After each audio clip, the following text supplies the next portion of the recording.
नमस्कार दोस्तों, मैं हूं सुमित। आप सभी का अपने YouTube चैनल सक्सेस अब एकेडमी में स्वागत करता हूं। पिछली क्लास में हमने नंबर सिस्टम के पार्ट 1 को डिस्कस किया था। आज हमें नंबर सिस्टम के पार्ट 2 को डिस्कस करना है, लेकिन आज हम लोग कुछ भी कॉन्सेप्चुअल नहीं पढ़ने जा रहे हैं, अपने कॉन्सेप्ट को नहीं क्लियर करने जा रहे हैं। टाइप 1 में हमने पार्ट 1 में हमने जितने भी क्वेश्चंस, जितने भी टाइप्स पढ़े हुए थे, जो भी चीजें हमने पढ़ी हुई थी, उन्हीं के बेसिस पे आज हमें क्वेश्चंस को सॉर्ट आउट करना है। ओके, तो एग्जाम में कहां से किस किस तरीके के सवाल पूछे जाते हैं ये आपको समझ में आना चाहिए। इस वजह से आपके लिए ये प्रैक्टिस की क्लास लेके आई गई है। तो देखो भाई, लास्ट क्लास में जो भी हमने सवाल किए हुए थे उनसे रिलेटेड ही सभी सवाल होंगे, ठीक है। जो भी आपने पढ़ा था उनसे जुड़े हुए सभी चीजें होंगे। देखो, सबसे पहला सवाल क्या है, बोला गया निम्न में से 4 व 5 के बीच परिमेय संख्या है। चार ऑप्शन दिए गए, 9/4, 17/4, 15/4 और 21/2। जरा ऑप्शन को लिख लेते हैं। 9/4, 17/4, 15/4 और 21/2 ये दिए हुए। आपसे बोला गया 4 और 5 के बीच में। क्यों? वैसे तो हम लोग जब इसको अगर एग्जाम में सॉर्ट आउट करें, इस तरीके से कोई छोटा सा क्वेश्चन आता है तो फिर हम कैसे करें। देखो, डायरेक्टली आप डिवीजन करा लो। क्यों? क्योंकि 4 और 5 के बीच में परिमेय संख्या कौन सी होगी? शायद 4 से 1/2, 4 से 1/3, 4 से 2/3, 4 से 3/4, कुछ इसी तरीके से होने वाली है। क्योंकि भाई वो 4 से बड़ी होगी और 5 से छोटी होगी। तो आप जरा डेसिमल निकाल के देख लो, दशमलव निकाल के देख लो। 4 से भाग कर आओगे, यहाँ पे 2 पॉइंट समथिंग आएगा। तो ये तो आंसर नहीं हो सकता है, क्योंकि हमसे 4 से बड़ा पूछा है, यहाँ पे 2.2 से बड़ा आ रहा है। 4 से भाग कर आएंगे तो यहाँ पे देखो 4 पॉइंट समथिंग आएगा, ठीक है। 4 पॉइंट समथिंग का मतलब ये शायद ये हमारा आंसर हो सकता है, अगर परिमेय होगा तो।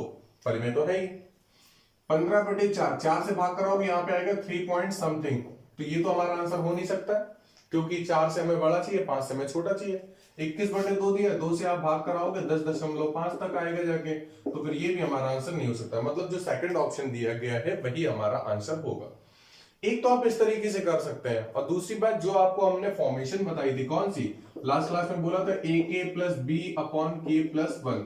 जब भी कभी आपको परिमेय संख्या निकालनी हो तो आप K के प्लेस पर 1 2 3 इस तरीके से वैल्यूज रखते चले जाओ और आपको आंसर अपना मिल जाएगा। तो हम A की जगह पे 4 रखेंगे, B की जगह पे 5 रखेंगे और K की जगह पे 1 2 3 धीरे धीरे वैल्यू पुट करके देखेंगे, जब तक हमारा आंसर नहीं मिल जाता, जब तक हमें ऑप्शन में कोई आंसर नहीं मिल जाता। तो A के प्लेस पे हमने रखा 4, K के प्लेस पे 1 प्लस B के प्लेस पे 5 और यहाँ पे 1 और 1 2, 5 4 9, 9/2। तो फिर देखो भाई 9/2 तो ऑप्शन में कहीं था नहीं, 9/4 है, इसको ना हिट कर देना। दूसरी चीज ये है कि हम K के प्लेस पे 2 रखें, तो A की जगह पे 4, K की जगह पे 2 प्लस B की जगह पे 5 और यहाँ पे 2 और 1 3।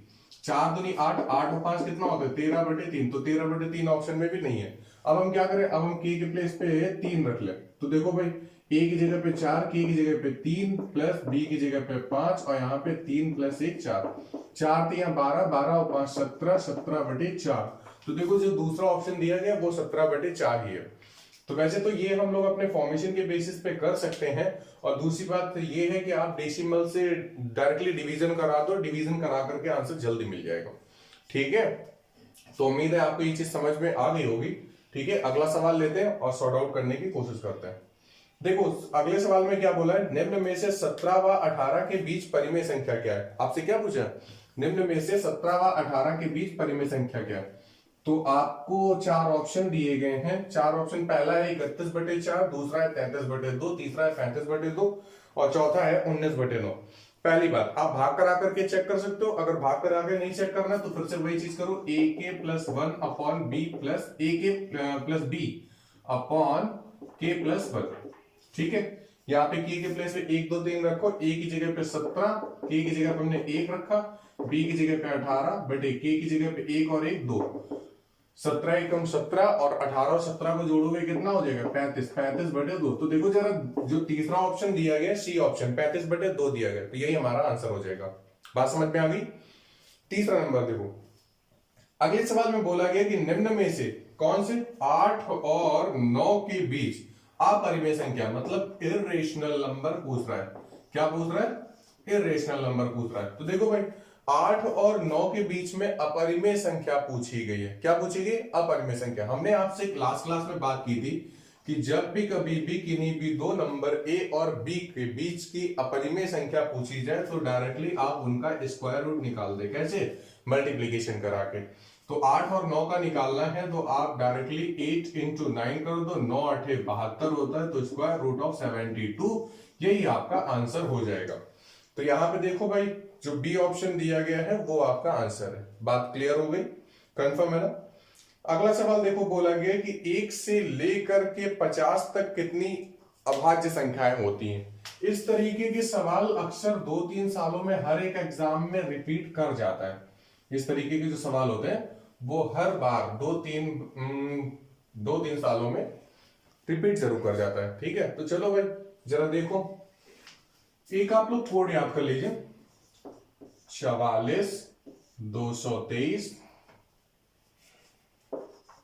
223 और 21। 44 223 223 और 21।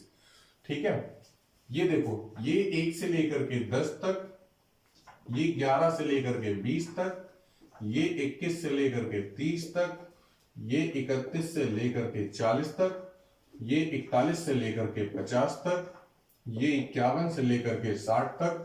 ये लास्ट क्लास में हमने समझाया नहीं था, इसलिए यहां पे अच्छे से आपको समझा दे रहे। ठीक है, ध्यान समझिएगा। ये 61 से लेकर के 70 तक, और ये 71 से लेकर के 80, 81 से लेकर के 90 और 91 से लेकर के 100 तक।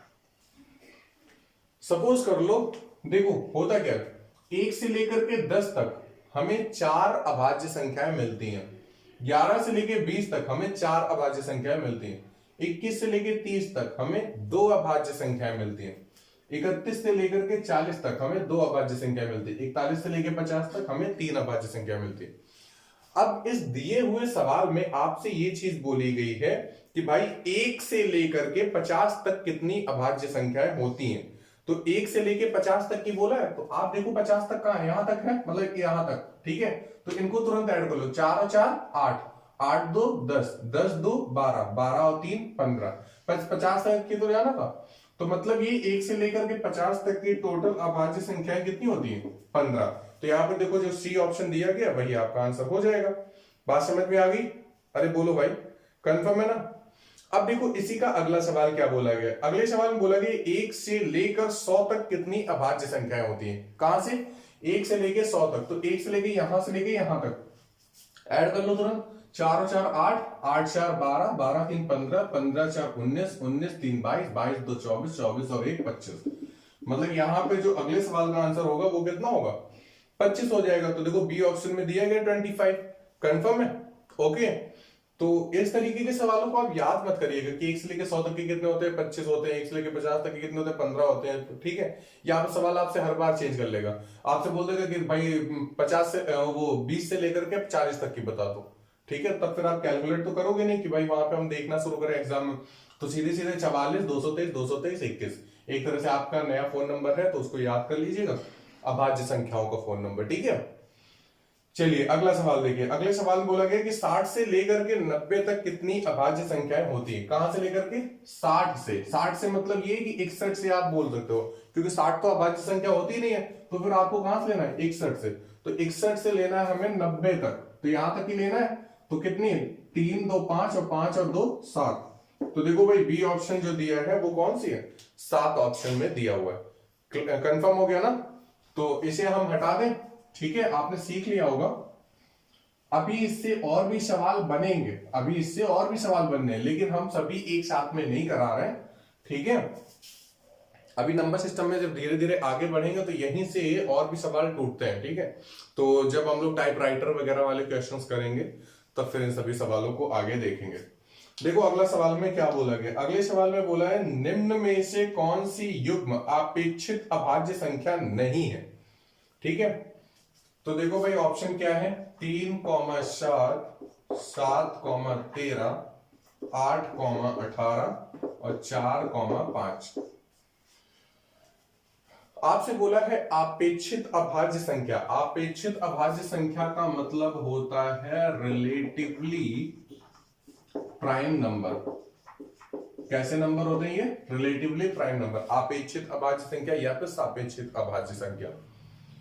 देखिए होता क्या, अपेक्षित अभाज्य संख्या में संख्याओं की ऐसी दो संख्याएं होती है या फिर ऐसा जोड़ा होता है जिनका एचसीएफ हमेशा एक रहे, जिनका माशा हमेशा कितना रहे, एक रहे, वो अपेक्षित अभाज्य संख्याएं होती हैं। जैसे कि अगर सपोज कर लो हमने कोई दो संख्याएं ले ली और उन दोनों संख्याओं का अगर एचसीएफ एक नहीं आया तो वो अपेक्षित अभाज्य संख्या नहीं होगी। ठीक है, ये ध्यान रखिएगा। रिलेटिवली प्राइम नंबर में ऐसा कोई जरूरी नहीं कि अगर आपने यहाँ पे 5 लिया तो यहाँ पे हम 8 नहीं ले सकते हैं, ले सकते हैं। एक सम संख्या एक अभाज्य संख्या ले सकते हैं। ठीक है, बात समझ में आ गई है ना। तो 5,8 ले सकते हो, क्यों? क्योंकि 5 और 8 का जो एचसीएफ होगा वो कितना होगा, एक ही तो होगा। आप 5 से 8 में भाग कर आते रहोगे, कभी घटेगा ही नहीं। ठीक है, तो मतलब ये कि कोई ऐसी बड़ी संख्या नहीं है जो कि 5 और 8 को परफेक्टली डिविजिबल करा दे, तो एक ही है, एक से ही डिवीजन जाएगा। तो देखो रिलेटिवली प्राइम नंबर में हमें ये देखना है किसका किसका एचसीएफ 1 है। तो 3 और 7 का एचसीएफ 1 है, हाँ है, मतलब ये रिलेटिव प्राइम नंबर है। सवाल में आपसे पूछा गया है कि कौन सा अपेक्षित अभाज्य संख्या नहीं है, तो 7,13 हाँ है। 8,18 8,18 देखो 2 से कट जाएगा, 8 से 18 में भाग कराओगे, 8 दूनी 16, 2 बचेगा, 2 से फिर से 8 में भाग कराओगे, 2 चौके 8, कट गया। मतलब यहाँ पे एचसीएफ कितना है, 2। तो कहने का मतलब आपका जो थर्ड ऑप्शन है वो आपका आंसर हो जाएगा। आपसे सवाल में यही चीज तो पूछी, क्या पूछा है कि निम्न में से कौन से युग्म अपेक्षित अभाज्य संख्या नहीं है। तो जो तीसरा ऑप्शन है 8,18 वो अपेक्षित अभाज्य संख्या नहीं है। कंफर्म हो गई बात। तो ये ध्यान रखिएगा, अपेक्षित अभाज्य संख्या में क्या होता है, सिर्फ और सिर्फ आप चेक करते हैं कि उनका एचसीएफ 1 है या नहीं है। ठीक है, अब देखो इसी से आगे एक और ऐसा ही सवाल है, बोला गया निम्न में से कौन सी युग्म अपेक्षित अभाज्य संख्या है। आपसे क्या पूछा है कि कौन सी युग्म अपेक्षित अभाज्य संख्या है, इस बार नहीं हटाया, नहीं लगाया। तो देखो पहला ऑप्शन दिया है 1,5 अपेक्षित अभाज्य संख्या है, क्योंकि 1 और 5 का जो एचसीएफ होगा वो तो एक ही होगा। दूसरा ऑप्शन दिया गया 7,9, तो 7 और 9 का भी एचसीएफ कितना होगा, एक ही होगा। तीसरा ऑप्शन दिया है 8,19, तो 8 और 19 का भी तो एचसीएफ एक होगा। तो कहने मतलब ये तीनों ऑप्शन सही हैं। तो चौथा जो ऑप्शन दिया गया उसमें दिया गया उपरोक्त सभी, क्या दिया, उपरोक्त सभी, तो यही आपका आंसर हो जाएगा। तो कहने मतलब अगले सवाल में ये जो युग्म अपेक्षित अभाज्य संख्या बोला गया है इसमें क्या है, डी ऑप्शन सही है। बात क्लियर हो गई। नेक्स्ट सवाल देखो, नेक्स्ट में बोला गया निम्न में से कौन सह अभाज्य संख्या नहीं है। सह अभाज्य संख्या मतलब को प्राइम नंबर। कैसे नंबर होते हैं, को प्राइम नंबर, हिंदी में क्या बोलते हैं, सह अभाज्य संख्या। सह अभाज्य संख्या देखिए होती क्या, सह अभाज्य संख्या में हमें दो अभाज्य संख्याएं लेनी होती है। मतलब यहां पर भी प्राइम नंबर होगा और यहां पर भी क्या होगा, प्राइम नंबर होगा। कोई दो ऐसी अभाज्य संख्याएं जिनका एचसीएफ हमेशा कितना होगा भाई, एक। एचसीएफ तो हमेशा एक होगा ही, आपको तो ये पता है। जैसे कि अगर हम कभी भी दो अभाज्य संख्या ले लेते हैं 3,5, तो वो कहीं किसी से कटेंगे ही नहीं, तो फिर उनका मासा कितना होगा, एक ही होगा। तो एक बात ध्यान रखिएगा, हमने आपसे ये चीज बोली थी कि जब आप वो नंबर ले रहे थे, कौन सा,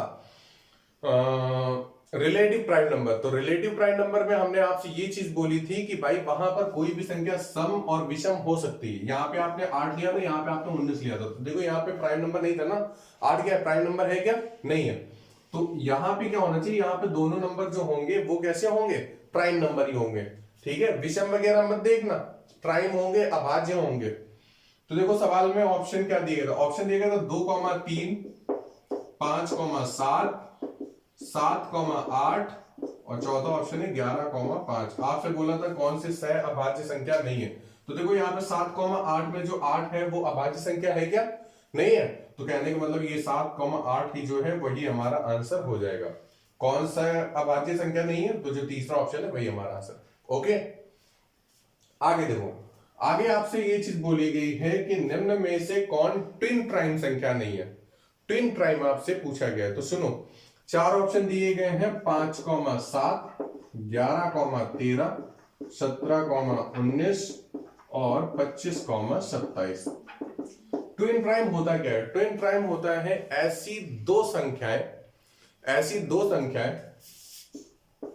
या फिर आप बोल सकते हो ऐसी दो अभाज्य संख्याएं। क्या चीज, ऐसी दो अभाज्य संख्याएं, तो ये प्राइम नंबर और ये भी क्या होगा, प्राइम नंबर होगा। तो ऐसी दो संख्याएं जिनके बीच में डिफरेंस जिनके बीच में डिफरेंस हमेशा कितने का हो, 2 का हो।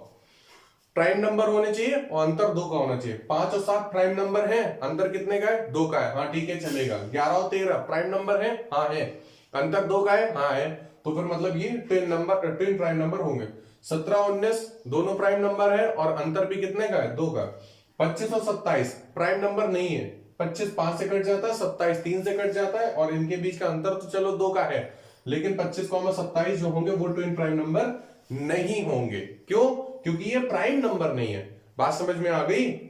तो कहने का मतलब यहां पे जो ऑप्शन सही है वो कौन सा सही है, डी ऑप्शन सही है। ठीक है, अगला सवाल देखो क्या बोला गया, 1 से 100 तक कितने ट्विन प्राइम होते हैं। क्या आपसे पूछेंगे 1 से लेकर 100 तक कितने ट्विन प्राइम होते हैं, तो इसको आप नोट डाउन कर लीजिएगा। 1 से लेकर के 100 तक की ट्विन प्राइम की संख्या 8 होती है। ट्विन प्राइम नंबर्स कितने होते हैं, 8 होते हैं। ठीक है, मतलब 8 ऐसे पेयर बनेंगे जिनके बीच में 2-2 का अंतर होगा। ठीक है, तो इसे आप याद रखिएगा, सवाल एक बार पूछा गया, इसको कोई करने का लॉजिक नहीं है। ठीक है, तो इसे ध्यान रखिएगा। अगला सवाल देखो क्या बोला है, निम्न में से पूर्ण संख्या है। क्या बोला है, पूर्ण संख्या। पूर्ण संख्या के बारे में जान लेते हैं। जिन लोगों ने पहली क्लास को देखा होगा उनको तो भाई अच्छे से पता होगा। ठीक है, और अगर किसी ने नहीं देखा है तो पहली वाली क्लास को देख लो, उसके बाद फिर इस क्लास को देखो। हाँ, वैसे तो ये क्लास अभी ओवर होने वाली है और नेक्स्ट क्लास में हम लोग आपसे जल्दी ही मिलेंगे। ठीक है, देखो सवाल में क्या बोला है, निम्न में से पूर्ण संख्या। पूर्ण संख्या मतलब परफेक्ट नंबर आपसे पूछा गया है। क्या पूछा गया है, परफेक्ट नंबर। परफेक्ट नंबर देखो क्या है, 25, 26, 27 और 28, 4 ऑप्शन दिए गए। ठीक है, देखो परफेक्ट नंबर होता क्या है। परफेक्ट नंबर ये होता है, जैसे कि अगर आप 25 के लिए चेक करो कि परफेक्ट नंबर है कि नहीं है, तो 25 के आपको फैक्टर करने होते हैं। तो देखो भाई 25 किससे किससे कटता है, 1 से कटता है, हाँ कटता है, 2 से कटता है, नहीं कटता है, 3 से नहीं कटता है, 4 से नहीं कटता, 5 से कटता है, हाँ, और फिर देखो सीधे 25 से कटेगा। अगर आप 26 के लिए चेक करना तो 26 में भी इसी तरह से 1 से कटेगा, 2 से कटेगा, 13 से कटेगा, और किससे 26 से कटेगा। 27 के लिए चेक करना चाहते हो इसी तरीके से करो, 1 से, 3 से, 9 से और फिर 27 से। 28 के लिए चेक करना है तो फिर इसी तरह लिख लो, 1 2 3 से तो कटेगा नहीं, तो 4 से, 7 से, 14 से और 28 से। तो हमने इन सभी के फैक्टर्स लिख लिए। ठीक है, हमें करना क्या होता है, जैसे अगर हम 25 के लिए चेक कर रहे हैं कि ये परफेक्ट नंबर है कि नहीं, पूर्ण संख्या है कि नहीं, तो हम 25 को ही छोड़ करके बाकी के नंबर का ऐड करेंगे।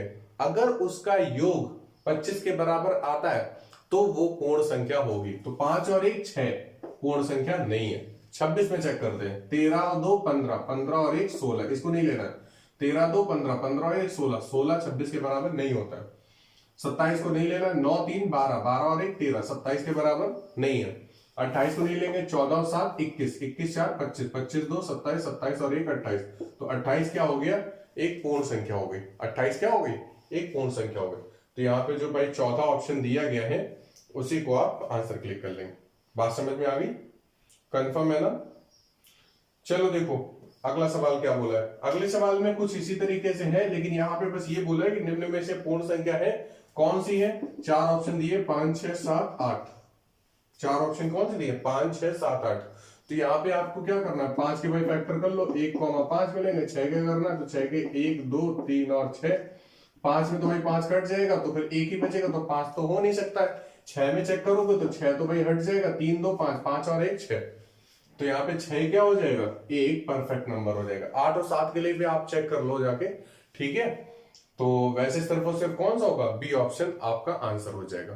उम्मीद है आज की क्लास में आपने जितने भी सवाल पढ़े होंगे आपको समझ में आ गए होंगे। उम्मीद है आपको पहले से ही आते होंगे। ठीक है, चलिए नेक्स्ट क्लास में आएंगे तो फिर आपसे कॉन्सेप्चुअल अगले टॉपिक्स के बारे में बात करेंगे। नंबर सिस्टम के ही टॉपिक्स को बात करना है, क्योंकि हमें ये जो इसका क्राइटेरिया है उसके ब्रॉड को भी पढ़ना है। ठीक है, ताकि एग्जाम में जहां से भी सवाल है हम इसे गलत ना करें। ओके, चलिए नेक्स्ट क्लास में आपसे मिलते हैं। आज की क्लास ओवर, थैंक्स लॉट।